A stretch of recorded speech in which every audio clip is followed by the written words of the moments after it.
founder and CEO of the Dachis Group, which is based here, has offices all over the world, and is really the leading firm for social marketing and the data and analytics around that. So I read somewhere that they track 10 billion sort of social mentions a day in real time. And their client list, if you look at it, is basically every company in the Fortune 500 that you've heard of. So, and a bunch of others that you haven't heard of that you will someday. So we're thrilled to have Jeff here to talk a little bit about sort of where he sees the space in the future. And thanks for coming, Jeff Dachis.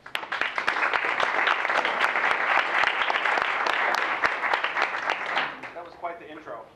I was talking to Doug before, and my goal for this morning was just for it not to suck. So we set the bar where it's supposed to be, and then it doesn't suck, and we're in good shape.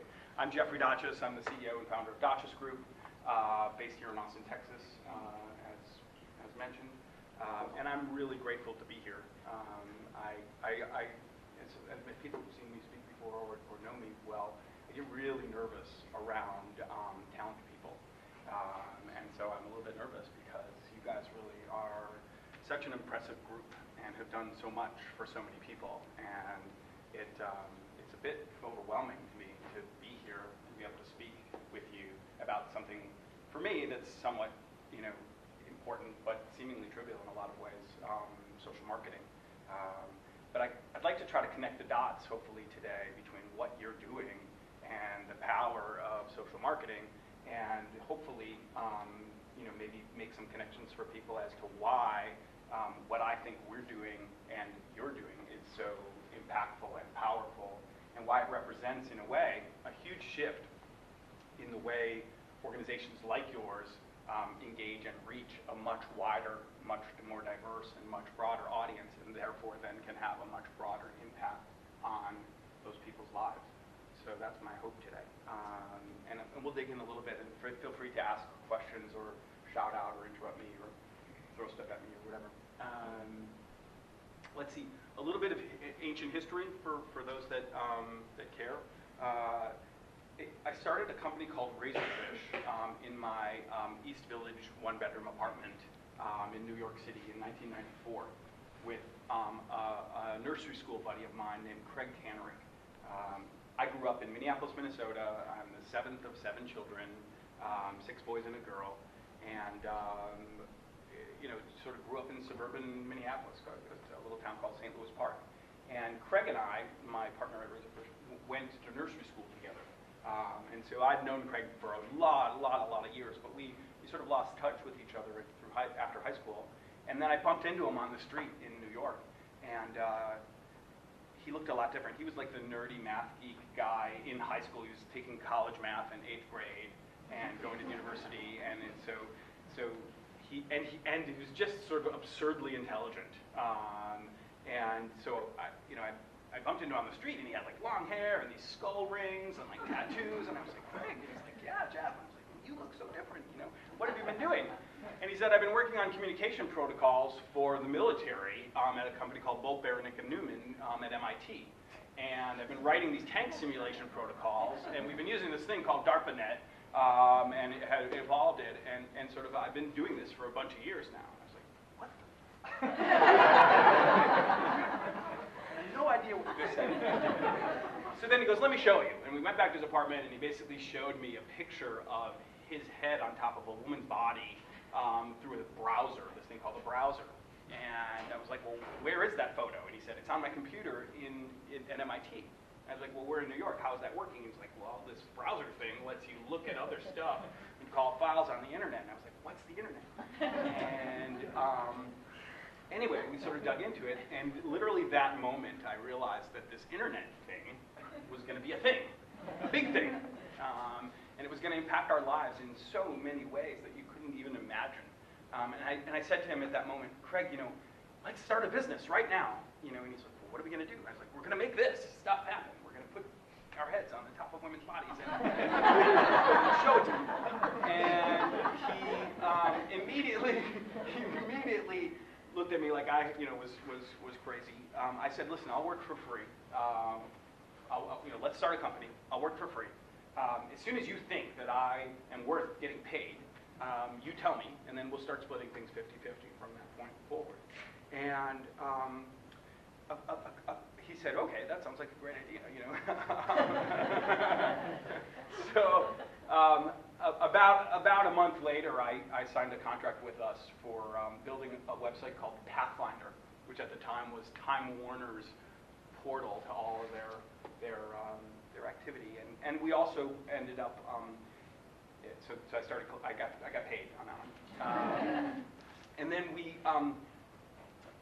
you know, Craig doing what he did, he made this little blue dot bounce up and down on the web, and at the time, the web pages were gray backgrounds with blue links, and some of you may remember this, many of you don't, but the web was really boring. It was really, well, there wasn't many websites out there. You didn't know where to go. You didn't know where to find them. Search engines didn't exist. There wasn't a search engine. You basically would go, like, click on a link, and then basically go to another link, and then look at their links, and then go to another link and look at their links, and basically try to find stuff. And we immediately sort of found this like weird code inside of the Netscape browser, which wasn't Netscape at the time, it was Mozilla. We made this blue dot bounce up and down, and no one had ever seen animation on the web before. And we used this technique called server push before there was animated GIFs, which didn't exist. And anyway, that bouncing blue dot made everybody on the internet go crazy, and we got inundated with all this like server traffic. It crushed our servers. We got posted on Cool Site of the Day, which at the time was a cool site, where all the cool sites were listed, and Razorfish at that point became sort of a thing. We then created the first banner ad ever. I'm not really necessarily proud of that, but we created the first banner ad for AT&T with "Have you ever clicked your mouse right here? You will."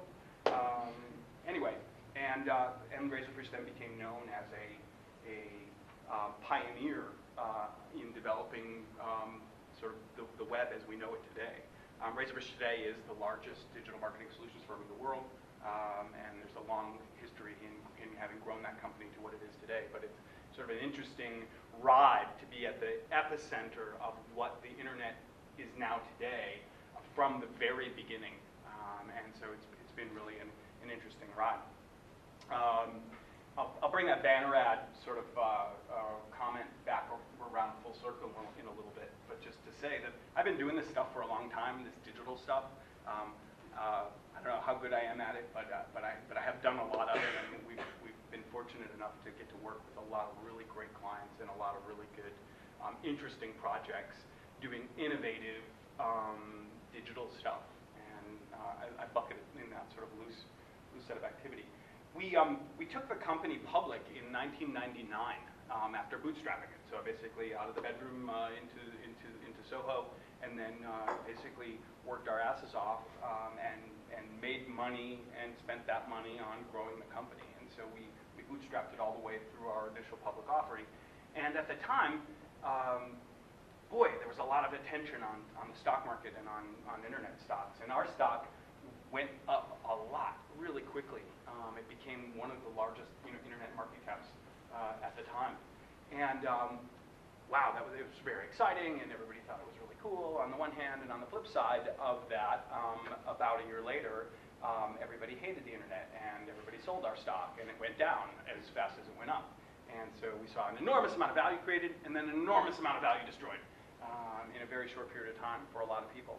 And at the time, the internet sort of was thought of as this revolution, or I thought it was a revolution. I was like, whoa, we're packing rifles, this thing's ready to go, we are loading up, we're going to revolutionize commerce, we're going to revolutionize the media and telecommunications industry, we're going to revolutionize everything. Every industry is going to be affected by the internet. And I was sort of a firm believer and a absolute evangelist for what was happening in the internet at the time. And we became sort of poster boys for that stuff as that ride went up. We very quickly became the piñatas for that stuff as the ride went down. People were angry that their stocks were going down. We kept posting profits, but our stock kept going down. And people were really angry.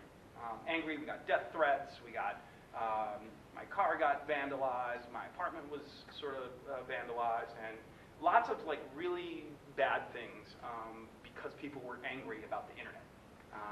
They were angry that there were doctors and dentists who had been working their whole lives to make money, and then they see these internet things happening, and kids, young punks making money, and and they were angry. A lot of people were just pissed off. And so then you entered into this phase in 2001 and 2002, which we'll call the internet winter, when it was just dark and nasty, and people were sad about the internet, and people were mad that their hopes and dreams for whatever they were going to do with the internet didn't turn out. And then, oddly, this search engine that had started in '97 and sort of became popular in 1999 called Google created a product called AdWords. And AdWords did something really interesting because AdWords allowed, a couple things happened, but AdWords allowed you to monetize your content, basically. If people were searching for cupcakes, and you had a cupcake site, then you could both be found by Google, which was awesome, and then you could also run AdWords ads along the side of your blog and make money from people that came to your site because they were searching for cupcakes. So two things. One is the ability to find you, and two, the ability to make money on your stuff once you were there. And that, along with something that I'll call the beginnings of the democratization of the tools of self-expression. The democratization of the tools of self-expression enabled people to share their ideas in new ways, and this new form at the time we'll call the blogosphere, right? Blogs. Blogs were not a thing before then. Blogger was kind of this new publishing tool that allowed you to, type up your favorite cupcake recipes, or post your kitty cat photos, or your manifesto for overthrowing the government, or whatever it was that you were passionate about. You now had this tool, this thing called Blogger, to write down your thoughts and post them daily, let's say. Now, just mind you, that didn't exist before. So now you've got the democratization of the tools of self-expression beginning, and you've got this thing called AdWords that's now helping you monetize your self-expression. And so now all of these blogs start to pop up. And then micro forms of blogs start to pop up. And then forms of photo sharing, and forms of song sharing, and forms of all kinds of sharing start to pop up. And I'll loosely group them into something I call post and display. So some form of post and display. In minor forms, in major forms, in audio form, in video form, in photo form, whatever form it was, post and display was enabled by this sort of next wave of internet development that occurred in 2002, 2003, and 2004. And then this guy named Mark Zuckerberg sort of came into the scene after the MySpace guys and created this environment where he decided he was going to provide everybody with a platform to share their stuff. The sort of advent of Facebook became, sort of a rapidly growing ability to post and display and share your stuff. And still the blogosphere started to monetize itself with Google AdWords, but really things started to take off with the democratization of the tools of self-expression when smartphones became the phone that everybody wanted versus what we'll call feature phones. Before, feature phones were these, like flip phones or things that had basically, numeric or text-based, apps on them. And those apps were controlled by the carriers. So you basically had a carrier lock on all of the on-deck apps for a phone. And when the iPhone finally came out, iPhone basically said, we're not going to allow the carriers to have a lock on the apps on the phone. We're going to decide that we're going to build an app ecosystem. And sort of the iPhone really enabled the democratization of the tools of self-expression to become a much bigger reality. And people started connecting and sharing in ways that we'd really never seen before. They started posting stuff on Facebook. They started putting more kitty cat photos up. They started sharing more recipes for cupcakes. They started really thinking about overthrowing the government. And tons more post and display started to happen. And you started to see a huge trend in 2007 with the iPhone, but in 2005, 2006, and 2007 with the social network platforms that began, Flickr and Facebook and YouTube, and everybody is aware of all that stuff. That stuff represents, for me, what I'll call the largest shift in the communication landscape in the history of mankind. We are now participating over the last 7 or 8 years in the largest shift in the communication landscape in the history of mankind. Now you'll say, Jeff, kitty cat photos do not make up the largest shift in the history of mankind. It can't be. How can it be? Well, think about this. Who has controlled the means of production and distribution for media and telecommunications and ideas for the last 2,000 years? Religion, first and foremost, controlled the means of production and distribution of ideas. The printing press, first books were Bibles, right? The printing press. The first thing they were producing was Bibles. And that's all good. But then you start to move into the last 200 years and you start to see the media companies held in the hands of few people, few families, a few folks that could really buy printing presses or buy trucks to distribute stuff or buy cable infrastructure or buy television cameras or satellite distribution capabilities. All of the media and telecommunication infrastructure has been held in the hands of the few. And only in the last 7 years or 10 years has mass communications shifted to the mass of communicators. You are now able to express and share your ideas worldwide for free in HD. High-def video worldwide for free, your idea, your idea, your idea, whatever your idea is, you can express that idea and distribute it worldwide for free. The shift from mass communications at people to the mass of communicators connecting with each other has created what I call the largest shift in the communication landscape in the history of mankind. The power of expression of ideas is now with you. So what does that mean for governments? What does that mean for cultural institutions? What does that mean? It means that the means of production and distribution of ideas has shifted. And the cost of production and distribution ideas has shifted. It's dramatically decreased, and it's going to keep going down. The cost of distribution of ideas is going to keep going down, which means that more people are going to have more opportunity to share how they feel, how they think, what they want to share, their kitty cat photos, with everybody else. So this is a big deal. It's a big darn deal, because now the power for making stuff happen really in communications is really resides with us. And you may not realize that, but it wasn't that way 10 years ago, and it certainly wasn't that way 20 years ago. So what does that mean for businesses, or what does that mean for cultural institutions, or what does that mean for philanthropy, or what does that mean for different kinds of organizations? I had a hard time sort of understanding what all this sharing was going to mean for business. It's like, wow, I had a sandwich, I had a sandwich too. Who cares? Like, here's my kitty cat photo. Here's my kitty cat photo yawning. Here she is yawning. Oh. Isn't that cute? It's like, who cares really? And then you start to realize that, wow, there's a lot of stuff getting shared. I don't know if you guys realize there was I think the inflection point for the amount of original content produced, shared via social networks, eclipsed email. I don't know, 3 years ago or 4 years ago. And it's now probably 10 times that amount. There are over 400 social networks with over 1 million users. Facebook is approaching 1 billion users.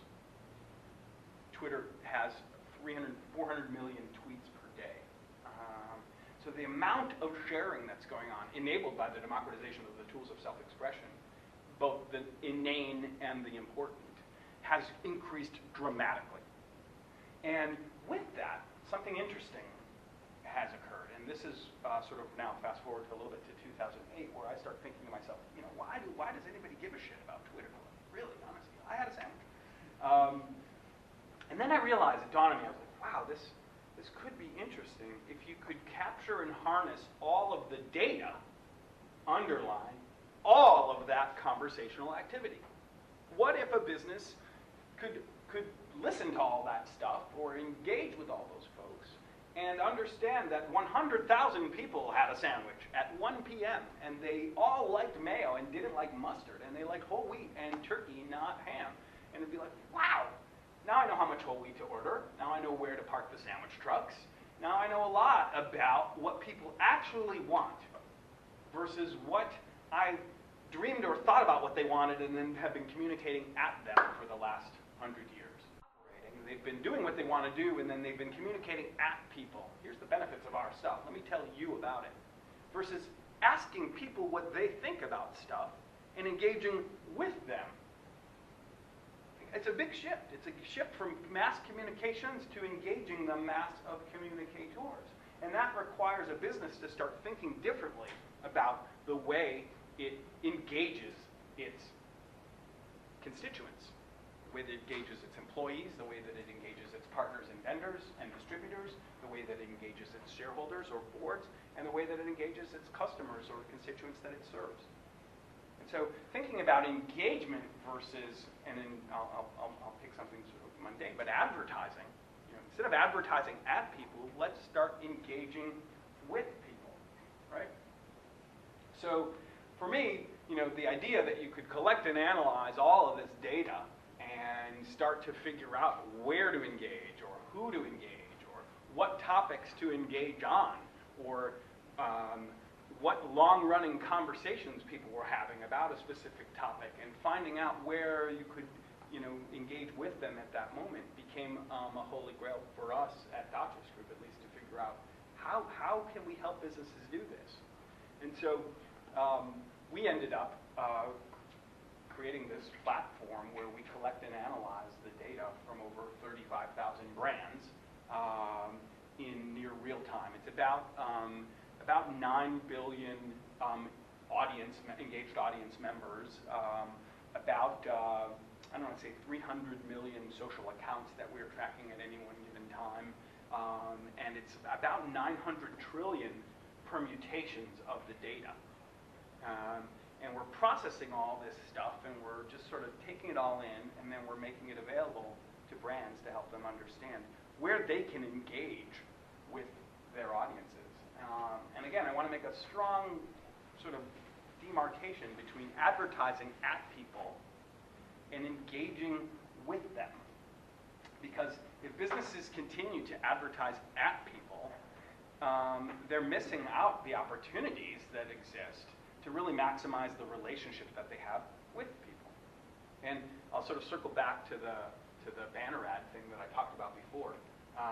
The marketing universe today spends about $600 billion globally annually on measured media advertising. 600 billion globally. And that number is largely made up of the desire to help brands create pre-purchase intent, the ability to make people aware of a brand. I'm aware of this thing. I'm not going to buy it yet. I haven't searched for it. I'm not interested in buying anything yet, but I want to make you aware of it. And they spend $600 billion a year getting you to think about stuff before you go to the store to buy it or before you go online to buy it. The digital ad industry, the digital marketing industry, is about a $60 billion industry now, up from zero in 1994 when we started Razorfish. So it's grown dramatically. It's taken up now about 10% of the, and I'm rough here, I think it's close to 70 billion, but let's just call it 60 because it's nice. $60 billion a year digital marketing. And digital marketing is used to basically take purchase intent that was created somewhere else and drive purchases, right? You're searching for something, and now somebody has spent money to buy keywords, or somebody has spent money to get you to think about something, and now you're about to buy it. And so digital marketing is largely really good for something post-purchase, not pre-purchase intent, but in the purchase intent section. And then social now has been really about a $6 billion industry, and Facebook is the large sort of recipient of most of those dollars, and $6 billion is being generous. If you think about how digital marketers, if you care, if you think about how digital marketers have been spending their money, some of the money they've been spending has been well served in the middle and bottom of the funnel for purchase conversion. A lot of the money they're spending, though, is to do branding at the top of the funnel, the pre-purchase intent stuff. And that's where, just to bring this banner ad thing full circle, I think banner ads suck. We created the first one, and I think it's a useless tool to help brands create awareness or mind share or advocacy for their efforts. Banner ads, I think, are bad, or display advertising online is bad for building pre-purchase intent. However, social and social engagement, I think, is the most powerful branding pre-purchase intent builder out there today. I think, for me, the thing that I'm getting most excited about is the idea that social social marketing can in fact be the most powerful builder of awareness, mind share, and advocacy for a brand, any given brand, that exists in the marketplace. And it's measurable. And that's the thing that I want to highlight here, is that social is so powerful, and the reason we're so excited about it is because it's not only a huge, powerful builder of pre-purchase intent, because you now trust your friends and family or your ecosystem of followers more than you trust some marketing copy delivered to you, on a website or in an email marketing campaign. We don't believe that cookies are baked in hollow trees in the forest by elves anymore, right? Just it's not the case.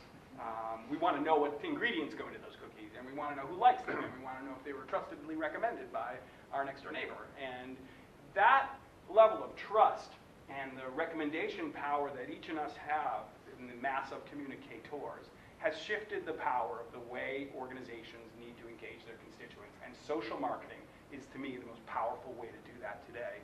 And I think one of the most exciting opportunities. More than that, it's completely and totally measurable. And so the idea that you can, in fact, have an impact, you can engage a group of your constituents, and then measure the effectiveness of how well you're engaging with them, leaves us with a super, super exciting opportunity for organizations to expand the influence and impact that they're having on their constituents. And I couldn't think of a better organization than yours to harness the power of social marketing, harness the power of a trusted group or community of advocates and fans and followers, of people that really believe in what you're doing, and utilize them to get out there and influence the marketplace on your behalf. More than that, the thing that powers most of what you do is a lot. Forget about the passion and drive that all of you have and your constituents have, but your sponsors. I mean, your sponsors enable you to do what you do so well, or at least partially. And I don't want to overestimate that, but I think for you to drive impact for your sponsors with your engaged audience, and for you to enable your sponsors to have an impact on that engaged audience is going to only dramatically further the mission that you guys are already doing so well in. And to me, that's just an enormous opportunity for your organization to engage your constituents in a more passionate, trusted, authentic, and transparent dialogue. And to me, social marketing is the way to do that. So anyway, I'm really excited to be here, and if you guys have questions, really, thank you.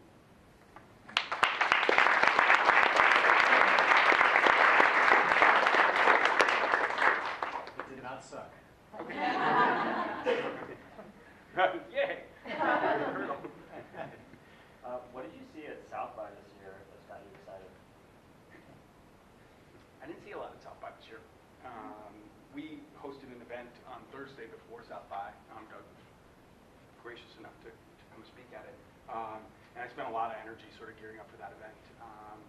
The thing about South by this year was, I guess you're probably pointing to the concept that Twitter or Foursquare in the past have sort of broken through at South by, and what was the breakthrough company. And there were so many companies this year trying to break through at South by, and I didn't really find any one idea that was sort of a standout idea. Most of the companies that have broken out at South by in the past have done so because they enabled the attendees of South by to connect and exchange with each other, to connect and share with each other. Twitter broke out because Ed Williams and those guys came down to South by, and they basically enabled 100 people or so to really connect and go to the parties and stuff together. Foursquare, in a way, did the same thing. I don't know if you'll see that kind of breakout thing at South by anymore. It's become a different event in a way. I don't know. Did you see anything? Talking shoes, right? Yeah. Yeah, I don't think there was one thing. There was so many. I mean, there was like 100 companies that did like a little thing that was pretty cool, but like I didn't see any one big breakout idea for me. Yeah. Well, grumpy cat aside, but could you? I was honored to attend the summit you had beforehand. Could you talk about? I don't think it's something that a lot of people are getting, the difference between social media marketing and social business. Sure. We coined the term in 2008, social business, because we believed that organizations had to become social themselves. They had to become a more connected, participatory, and engaged organization. That everybody in the organization needed to connect and engage with the ecosystem. And if they did that, they could create what we call leveraged or emergent outcomes. Leveraged outcomes are outsized outcomes because of the power of the network effects. Your network, and your network, and your network, and your network, and your network, and your network. And everybody here's network. If you would engage your own network with the activity that you're generating here, you could in fact create them to engage their networks, and then those people would engage their networks. And that effort of connecting and engaging with your constituents, we think, if everybody does it and becomes a more social organization, can create these leveraged outcomes. But the one thing that was even more interesting is that you could serendipitously create these emergent outcomes, things you'd never expected, because your network person did one thing that all of a sudden had this wildly outsized impact on your organization. And it could only happen if you communicated with your network and they communicated with their network. It's an audience of audiences. And that power for an organization, I think, especially one like yours, has the ability to do sort of dramatic things that you can't really do through the traditional mass communication channels that have existed over the last 50 or 100 years. It's a social business is a more powerful business. It's a more valuable business, and it's a more authentic, trusted, and transparent business because it's connecting with people and engaging with them, not talking at them. So social media marketing is like putting ads on Facebook, but like we don't believe in that. We don't even believe social marketing is doing that. We really are talking about engagement.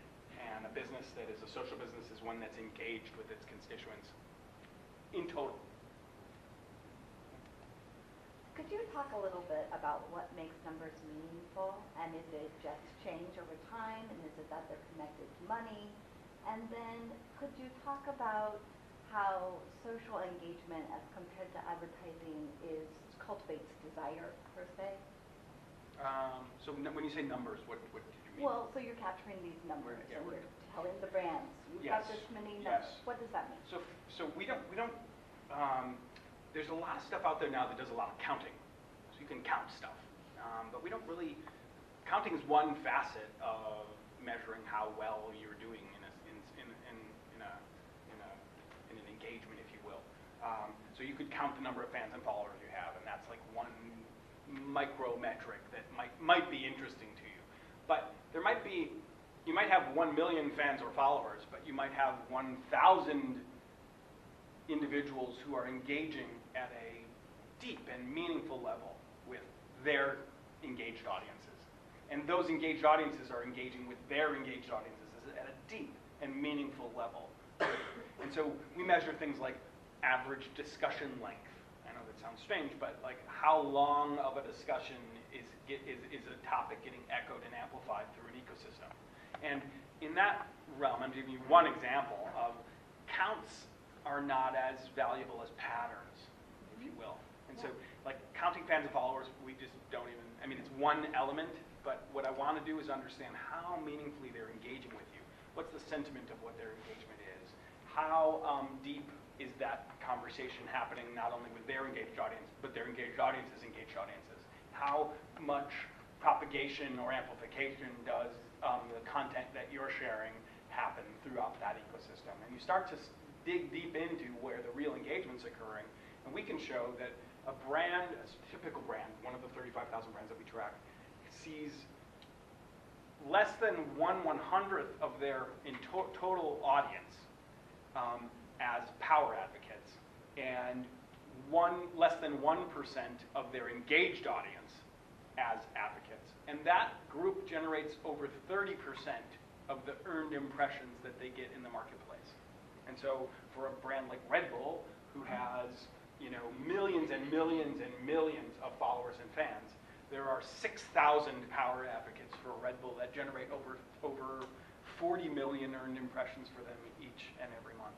And so it's sort of like wow, if I could just hone in on those 6,000 people and identify who they are and start to nurture them in a way, you see such a huge outsized impact. So I guess your point around counting versus patterns, or I hope I addressed the issue. Yeah, fans and followers to us is like not really a single good measure, only taken in context.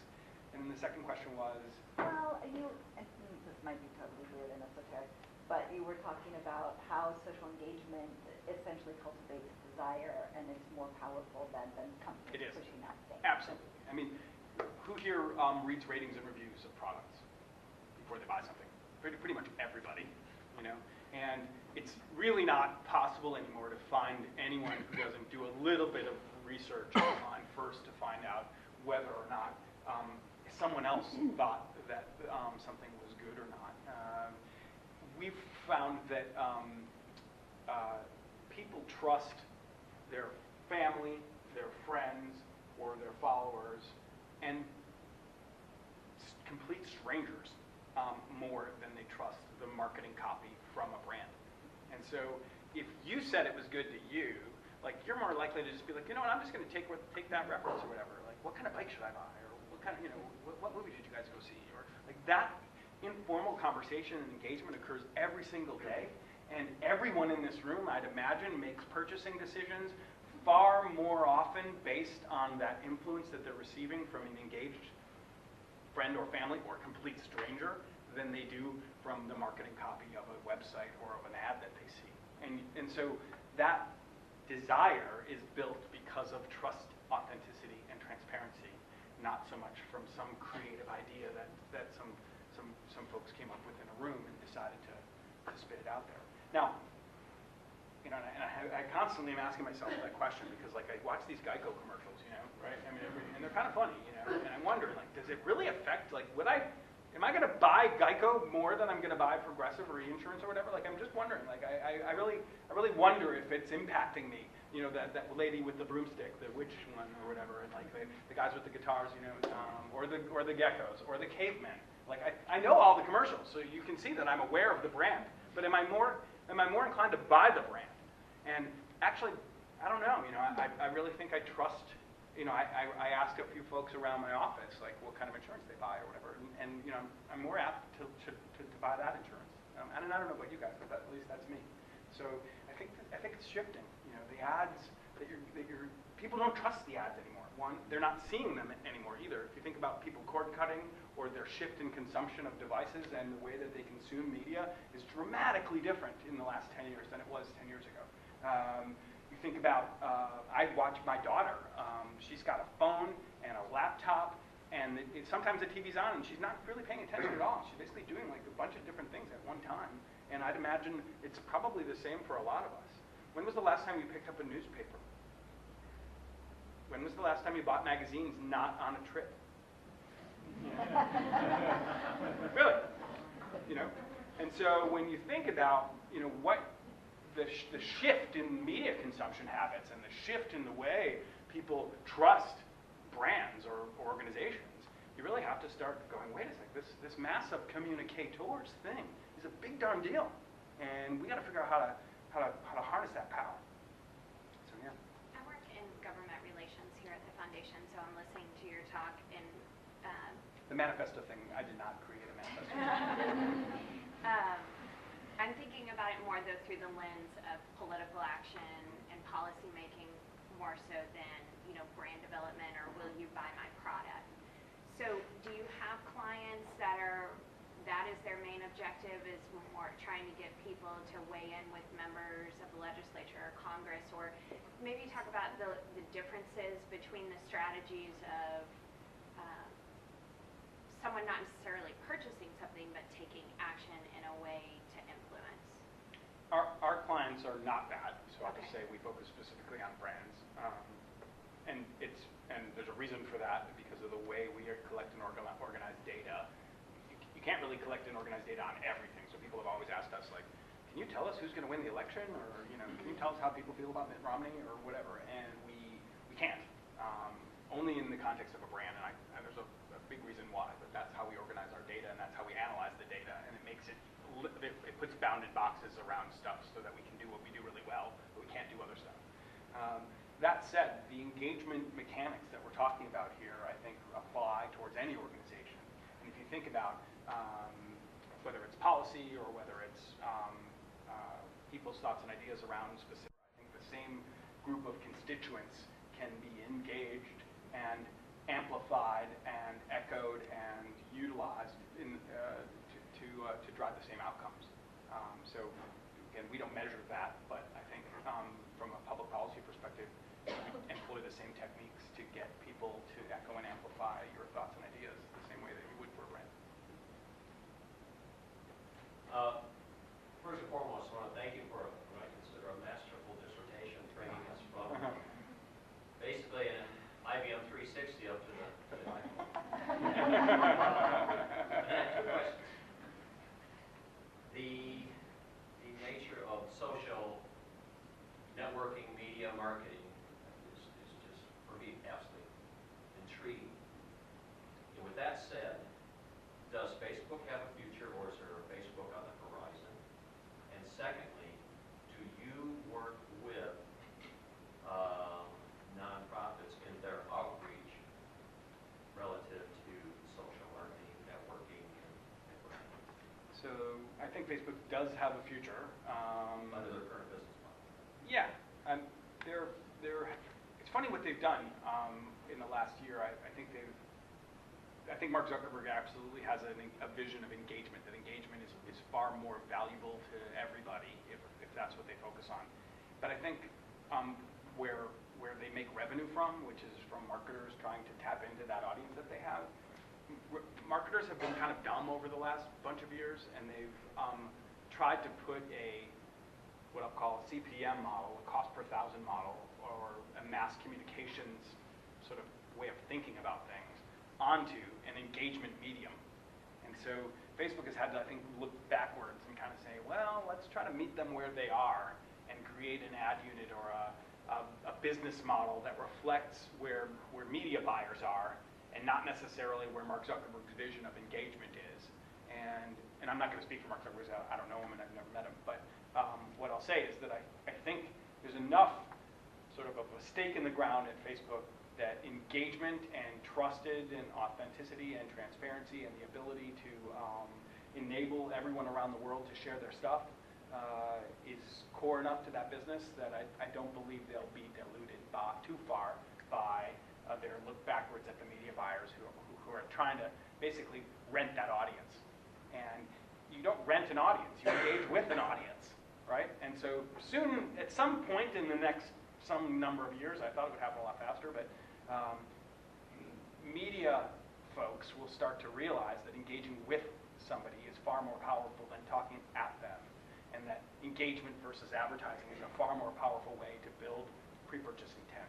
And as such, I think Facebook will be there to participate in that. And I could be wrong. I think they'll be around for a while. I don't see anything on the horizon that way, but I do say that there are, again, over 400 social networks with over 1 million users today. China's not on Facebook at all. So look at Renren or Sina Weibo. That's China, Twitter, and Facebook. And boy, those are exploding at even a much more dramatic rate than you see here in the US, or even where Facebook has its tentacles.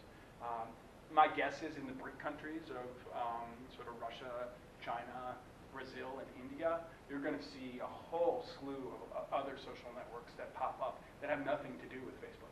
And so, if you, or look at Japan, Mixi, there's a whole slew of other ways that people are connecting and engaging, enabled by the democratization of the tools of self-expression in some form, that are going to, I think, reshape all kinds of businesses, all kinds of industries, all kinds of organizations are going to be shaped by this fundamental sort of trend. And I don't really know what shape it's going to come in. I know Facebook's one flavor, but I bet you there's 500 other flavors that it's going to pop up in Instagram, Snapchat, or whatever the new stuff. Does anybody here use Snapchat? There we go. All right. Go ahead, Snapchat. Did I answer the question? Yes. On that one, the second one was totally unrelated, was impact, whether or not you assist or work with nonprofits. We do and will and would love to, yes. No, we really, so, and I've been thinking about tie the two together. Yeah, I've been thinking about this a lot. I mean, you guys have branded sponsors like Nike, and I'm picking that one, and I don't know enough about your organization to be intelligent about it, so I'll say that right up front. But it seems to me that Nike wants to be affiliated with your engaged audience, You have these really passionate people that you connect with every day that have something that you serve them well with. And Nike wants to participate in that, right? Much like Nike wants to participate in a television show's audience that television show engages with. So in a way, I look, and this is a crude way to think about it, but in a way, you guys are like a media platform that has an engaged audience that sponsors want to participate with. And if you can figure out a way to authentically and transparently and meaningfully provide access to that audience for your sponsors, my sense is that there's a really big opportunity there to do so in a way that benefits not only the potential sponsor, but also to all the constituents that you're engaging with that way, that make it worthwhile for everybody. And that is in no way meant to demean or diminish the power of what you guys are doing for the people that you're doing it for, but only to say that it's a possibility that could enable more of that to occur because you can attract more sponsors to that opportunity. Does that make sense? Yeah, brand promotion. I mean, in essence, yeah. I was just going to say that is the case, and yet we want to engage them through our lens. Yes, of course. Which is of difficult course. when you're dealing with somebody like Nike or when you're dealing with somebody like Trek or Oakley, Yep. Because they have a way that they want to talk to their people, and we have a way that we engage with ours. And so finding that middle Yeah. ground, I find has been difficult. And when you can measure who's engaging how, and when you can measure the impact that a given piece of content or type of conversation or campaign that you have been running or specific advocate or group of advocates are engaging, you can easily sort of demonstrate the power of what you bring to the table for those sponsors in a way that's outsized to what they would be getting anywhere else. And that's what I think is the real power of Last one. Sorry. So, trust, authenticity, and transparency. Building those is not easy. You know? In your experience, where have you seen mistakes made? Are there some mistakes and more cautionary tales? Mistakes are getting made every day. Basically, everybody's screwing it up. I mean, because if you think about, again, media buyers or brands, they really want to talk at you. They want to come up with a big idea and tell you about it, you know. But they're not really trying to connect with you. They just don't. They're not meant to connect with you. Think about your bank, right? Pick your favorite bank. Who has a favorite bank? Right? Who has an emotion? Who has a favorite bank that they're with?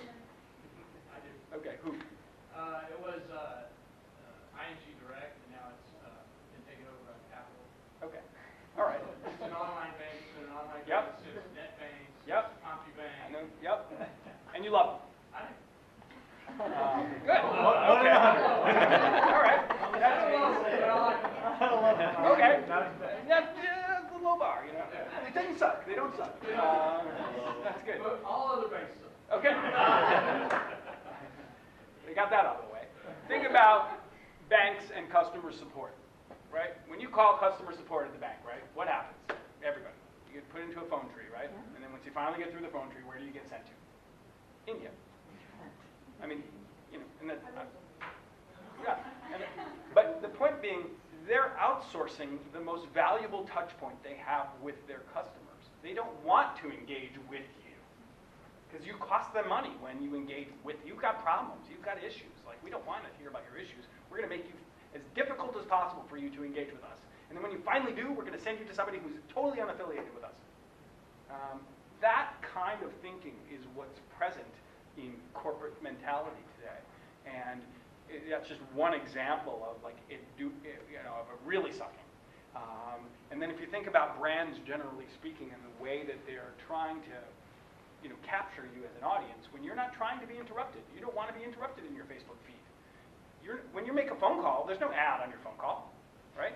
Nobody's interrupting your phone call with an ad. Like the same thing goes for when you're talking to your friends about last night's party, or when you're talking about the kitty cat photos that we love so much. And so I think a lot of brands are doing it poorly. They're trying to advertise at you in social channels versus engage with you. There are some bright spots, for example, and this is just me randomly thinking about stuff.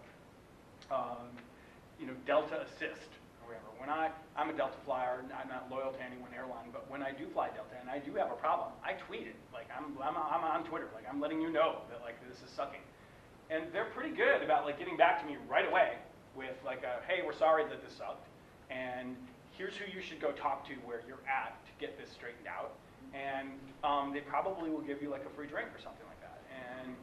And the point being is like they're listening and that they're engaging with me. And so they're making what could have been a really crappy situation like a little bit better, because I feel like I can trust the fact that they're gonna at least do their best. Like, oh, that's all I really want. Just do your best. Like if your best is like still canceled flights and I have to like stay over, but okay, you reached out to me and let me know that this was the best you could do right now. And for the most part, like I'm okay with that. What I'm not okay with is it just sucking and nobody talking to me, right? And nobody engaging with me. And then seeing that damn ad on the television, basically about the friendly skies or whatever.